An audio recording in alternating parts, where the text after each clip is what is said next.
क्या डैड, आपने तो मुझे डरा ही दिया। अवनी, ये देखो मैं क्या लाया हूं। ये है एंटीक ग्लास का सेट, राजा महाराजा के टाइम का, जिसकी कीमत 50,000 है। ये तुम्हें पूरे जोधपुर में नहीं मिलेगा। रेयर पीस है। बताओ कैसा लग रहा है? ये कहते हुए अनिल ने एक बेहद एंटीक ग्लास और जग का सेट अवनी को दे दिया।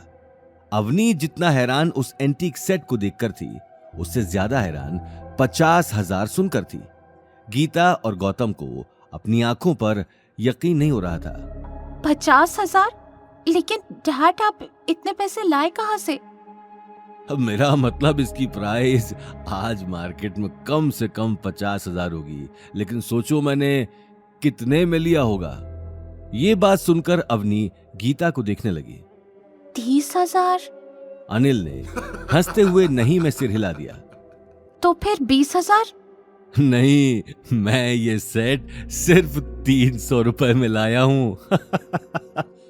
ये बात सुनते ही अवनी और गीता हैरानी से उस ग्लास के सेट को देखने लगे। अवनी को अब अपनी आंखों पर यकीन नहीं हो रहा था। सच में तुम इसे 300 में लेकर आए हो? देखकर तो बहुत महंगा लग रहा है। मैं तो असली ही समझी थी। मानना पड़ेगा, ये तो मास्टर कॉपी है। हाँ, तुम्हारी ही तरह कोई इसे देखकर नहीं कह सकता कि ये नकली है। मैंने खरीदने के बाद भी कुछ लोगों को दिखाया, लेकिन कोई पकड़ नहीं पाया। गौतम भी ग्लास उठाकर ध्यान से देखने लगा। ये सेट अभी भी पूरा नहीं है।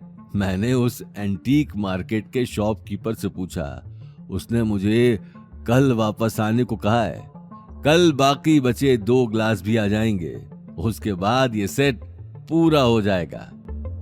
डैड, मुझे नहीं लगता कि आपको वापस उस मार्केट में जाना चाहिए। हाँ डैड, गौतम ठीक कह रहा है। उस मार्केट में बहुत सारे चोर उचक्के भी घूमते। कहीं आपको कुछ हो गया? डोंट वरी अवनी, कुछ नहीं होगा मुझे। देखो ना, आज भी तो सही सलामत आ गया। और फिर मैं नहीं चाहता कि वो बचे हुए 2 ग्लास कोई और ले जाए। तुम तो जानती ही हो कि मुझे एंटीक चीजों का कितना शौक है। ये बात सुनते ही अवनी गौतम को देखने लगी। ठीक है, लेकिन कल आप अकेले नहीं जाएंगे। कल गौतम भी आपके साथ जाएगा। गौतम, तुम प्लीज डैड का ध्यान रखना। मुझे इस तरह के मार्केट के लोगों पर भरोसा नहीं है। हाँ अपनी। गौतम ने तुरंत हामी भर दी और मुस्कुराकर अनिल को देखने लगा। अनिल को कहीं ना कहीं गौतम के साथ जाना पसंद नहीं था, लेकिन अवनी की बात के आगे वो कुछ कह नहीं पाया। देखते ही देखते रात हो चुकी थी। अगली सुबह गौतम को अनिल के साथ जाना था, इसलिए गौतम अपना काम जल्दी ही खत्म कर सो गया। सुबह अवनी ने ऑफिस जाते हुए अनिल और गौतम को ओल्ड सिटी एंटीक मार्केट छोड़ दिया।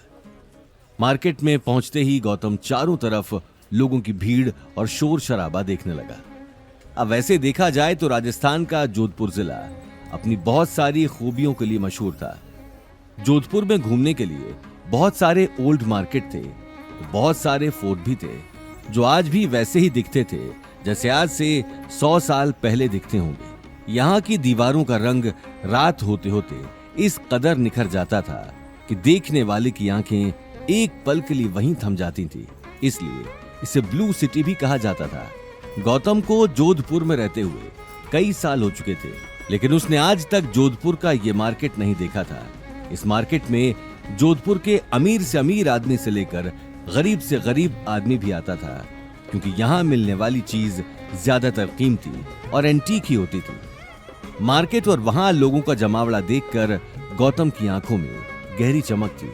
वो कभी आते जाते लोगों के हाथ में सामान देखने लगता, तो कभी उसकी नजर उन दुकानदारों पर चली जाती जो अब तक अपने ग्राहकों से रेट के लिए लड़ रहे थे।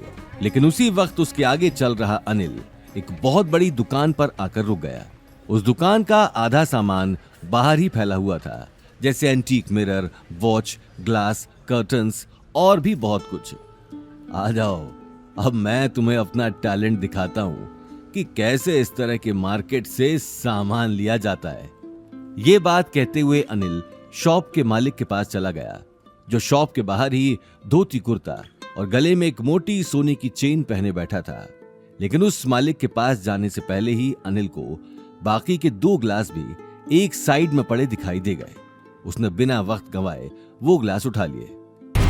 आगे की कहानी जानने के लिए देखिए अगला एपिसोड सिर्फ पॉकेट एफएम के यूट्यूब चैनल पर और रॉयल वारिस के सारे एपिसोड्स को सुनने के लिए डिस्क्रिप्शन में दी लिंक से डाउनलोड करें पॉकेट एफएम ऐप।